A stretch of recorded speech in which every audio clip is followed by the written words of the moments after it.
Macam ambo ke.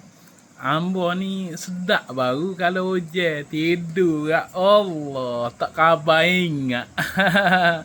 Kalau tidur gak kerong. Oh, tak khabar kalau hujan.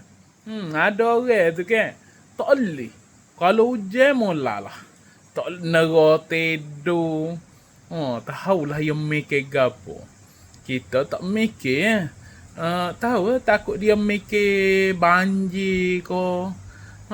Tapi rumah kita ni tak mikirlah banjir ko gapo muka. Rumah ni tak rajin naik air. Lepas tu lagi pun rumah kita pun tinggi. Jadi gak kita pun tidur sedap. Jadi setengah orang tu dia jadi macam tak boleh tidur. Oh, Allah. Deh.